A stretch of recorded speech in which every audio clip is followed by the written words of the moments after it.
Ok, alors on se retrouve chez moi. Normalement, j'étais censé vous avoir fait quelques plans dans Charleroi pour vous expliquer comment faire les timelapses, etc. Seulement, il y avait énormément de vent, donc la qualité audio n'était pas bonne du tout. C'est pourquoi je refais ça maintenant à l'arrache, genre complètement à l'arrache. Alors, en gros, comment et avec quoi est-ce qu'on a fait les timelapses? Ceux que vous avez vus dans les séquences juste avant ont été faits avec un Canon 1DC, mais en fait ça a très peu d'importance. Ils ont été faits avec un intervallomètre. Alors un intervallomètre, c'est quoi? C'est soit une option qu'il y a dans votre appareil photo, c'est soit une télécommande que vous achetez à part, si vous ne l'avez pas dedans. Il y a ces deux options-là. Et en gros, l'intervallomètre, c'est un outil qui va vous permettre de dire à votre appareil photo, tu prends une photo toutes les X secondes. Alors ça va dépendre du mouvement que vous voulez capter. Ici, dans les mouvements qu'on a voulu prendre, c'était surtout des piétons. Donc des piétons, ça marche quand même assez vite, mine de rien. Donc on a demandé aux appareils de prendre une photo toutes les 1, voire toutes les 2 secondes. Je ne sais plus lequel est lequel, mais il n'y a eu que ces deux-là, en règle générale. Si vous voulez prendre des mouvements plus longs, comme des nuages par exemple, ou que sais-je moi, des mouvements de l'eau par exemple, vous pouvez augmenter et prendre par exemple des photos toutes les 5 voire 10 secondes.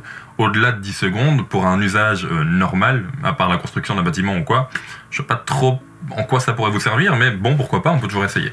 Avec quel matériel est-ce qu'on a pris ça? Donc il faut un intervallomètre, évidemment un appareil photo, mais quel que soit l'appareil photo, en fait, au final on s'en fout un peu. Ici, on n'a pas besoin d'avoir le meilleur appareil photo au monde, celui qui coûte 10 000 €. Un entrée de gamme fonctionne parfaitement, même un téléphone. On a besoin de ces deux choses-là, et de plus, un trépied. Alors, moi j'ai souvent utilisé le GorillaPod, parce que c'est un petit trépied qui est très pratique, qu'on emmène partout, et qui tient énormément de poids, donc ça me suffit. Je vais éviter de taper sur la table, sinon vous allez trembler. Mais n'importe quel trépied fonctionne du moment qu'il soit assez stable, parce que vu qu'on va prendre plusieurs photos et enregistrer une séquence sur un long moment, si votre appareil bouge, ça va se voir, ça va pas être très très beau. En plus, moi j'ai utilisé un rail motorisé qu'on m'a envoyé, que je vais vous présenter très rapidement maintenant.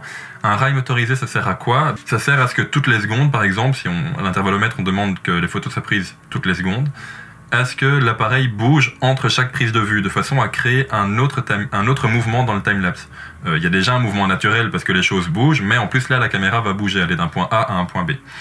Un rail motorisé, en règle générale, ça coûte la peau du cul, mais genre vraiment. Et ici, c'est une boîte française qui me l'a envoyé, qui s'appelle GSC, Gear Slider Camera, qui est une boîte basée, je sais plus si c'est à Paris ou à Lyon, Nicolas, tu m'en voudras pas, j'espère. Mais ils font non seulement un produit, entre guillemets, bon marché, ça reste un budget, hein, on est aux alentours de 1 000 €, mais pour un rail motorisé de cette qualité et de cette facilité d'utilisation, c'est pas grand-chose. Je vais vous présenter vite fait. Alors, le rail motorisé, vous l'aurez certainement vu dans les vidéos, donc je ne vais pas vous le montrer, ça n'est jamais qu'un slider avec un petit moteur dessus. Ce qui est intéressant, c'est ce petit boîtier qui va venir contrôler le rail et l'appareil photo. Ce qui est cool dans mon cas, c'est que par exemple pour le 1DC, j'avais pas d'intervallomètre de base, donc si je prends juste celui-là et je le branche juste à l'appareil photo, ce boîtier me sert d'intervallomètre. Effectivement, c'est plus grand qu'une toute petite télécommande, mais c'est toujours cool à utiliser. Quand on vient l'allumer, il fait un petit bruit bien sympathique. Il indique le niveau de batterie et il y a dessus 3 modes. Un aller-retour automatique, un temps réel pour le faire bouger comme on le veut, et le timelapse. Aujourd'hui, on ne va s'intéresser que au timelapse, je parlerai certainement de ce slider dans d'autres vidéos. Mais en gros, pour le timelapse, on vient régler la puissance grâce à la petite molette qui est ici sur le côté.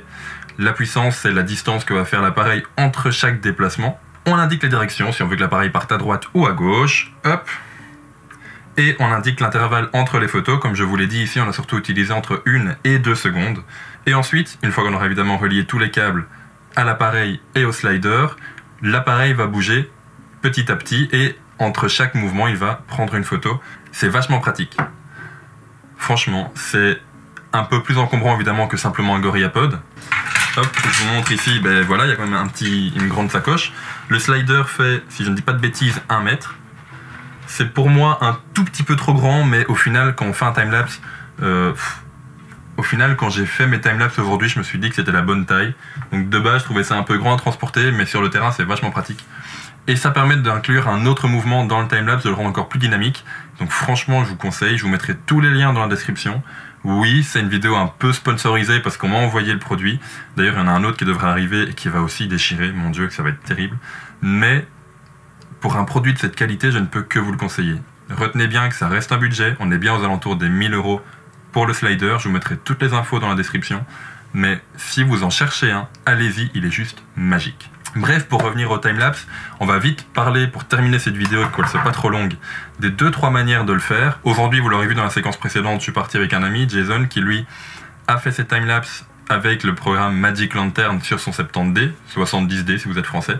Moi, je l'ai fait en photo avec le 1DC et en vidéo avec le M5. Alors, quelle est la grande différence entre les deux? Le M5, en vidéo, est beaucoup plus pratique, car il suffit juste de le poser, de programmer le timelapse et de le lancer. C'est l'appareil qui fait le reste. C'est lui qui va prendre une photo toutes les X secondes et au final va sortir un fichier vidéo qui est déjà tout prêt, déjà organisé. Il suffit juste de le mettre dans le montage et c'est bon. C'est pratique, ça va vite et c'est léger. Le seul problème, c'est que du coup, on ne sait pas vraiment traiter la vidéo. Ça reste une vidéo normale, on ne parle pas de RAW, on ne parle pas de log ou quoi que ce soit. Si on doit retoucher les couleurs, la luminosité, le contraste ou n'importe quoi, même si on doit zoomer un petit peu dans l'image, ça va tout de suite être dégradé. C'est très pratique parce que ça va très vite, mais on ne sait pas bien le travailler. Par contre, avec le 1DC, j'ai pris un timelapse qu'on va plutôt appeler en timelapse photo, où là, j'ai demandé à ce que toutes les 3 secondes, il me prenne une photo. Donc sur ma carte mémoire, j'aurai par exemple 600 fois une photo, donc 600 RAW. Vous aurez tout de suite compris, ça prend beaucoup plus de place, c'est beaucoup plus lent, parce qu'une fois que je vais rentrer, je vais devoir traiter tous mes RAW. C'est déjà fait vu qu'ils sont dans la vidéo évidemment. Je vais devoir traiter tous mes RAW, alors pour ça, qu'est-ce qu'on fait? On les ouvre par exemple sur un programme type Lightroom. Ce que je fais généralement, c'est que je vais développer une photo qui se situe plus ou moins au milieu de la séquence. Je vais lui donner tous les réglages que je veux, couleur, contraste, luminosité, exposition, bref, tout ça vous connaissez. Ensuite, je vais copier les paramètres et je vais les appliquer à toutes les autres photos, pour que toutes les photos aient les mêmes paramètres. Parce que sinon, quand on va les mettre à 24 images secondes pour faire une vidéo, va y avoir un espèce de petit scintillement, un petit saut d'image, s'ils n'ont pas exactement la même luminosité. Du coup, ça va vraiment être très très moche. Pour ça, évidemment, à la prise de vue, il faut shooter en manuel et pas en automatique, pas en priorité à l'ouverture, priorité vitesse. On shoot en manuel, tout le temps. Même pour la mise au point. Il ne faut pas que la mise au point change, sinon ça va vraiment faire un effet très très bizarre. Bref, du coup, vous l'aurez compris, avec ce système-là, on a beaucoup plus de marge de manœuvre, vu qu'on va vraiment shooter en RAW et donc pouvoir tout retoucher. Ça va être un peu plus lent, évidemment, là, dans le programme de montage. Alors, dans le programme de montage, maintenant, depuis quelques années, Adobe Premiere a fait un truc que je trouve juste génial. Avant, on devait importer, genre, toutes les photos. Genre 600 photos dans le projet, et puis toutes les sélectionner et mettre, chaque photo apparaît 1/24e de seconde, je ne sais plus combien ça fait exactement. Maintenant, quand on fait un double-clic dans le projet, on peut importer ce qu'ils appellent une séquence d'images. Donc on va juste choisir la première image de toute la séquence, on va cliquer sur le petit onglet séquence d'images, importer, et c'est une vidéo qui va être enregistrée dans le projet. Évidemment, une vidéo qui est faite de toutes les photos que vous avez traitées précédemment dans Lightroom ou autre. Du coup, avec cette manipulation, on a beaucoup plus de marge de manœuvre parce qu'on a un fichier beaucoup plus grand.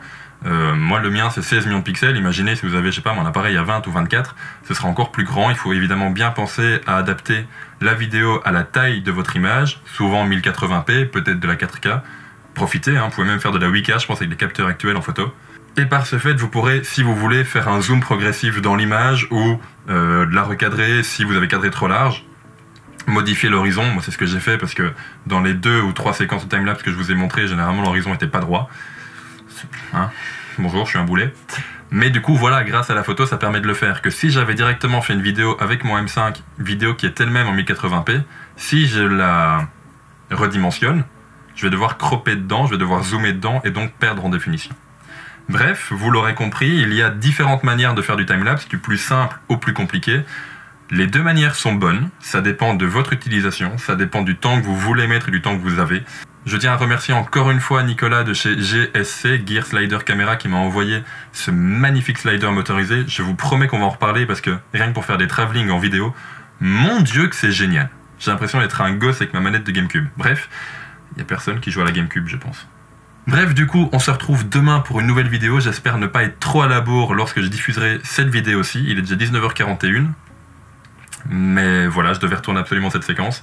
Merci énormément des retours des 2 dernières vidéos. Je sais que j'avais été absent pendant 2-3 semaines et je m'attendais pas à ce qu'il y ait quand même autant de monde qui m'attendent.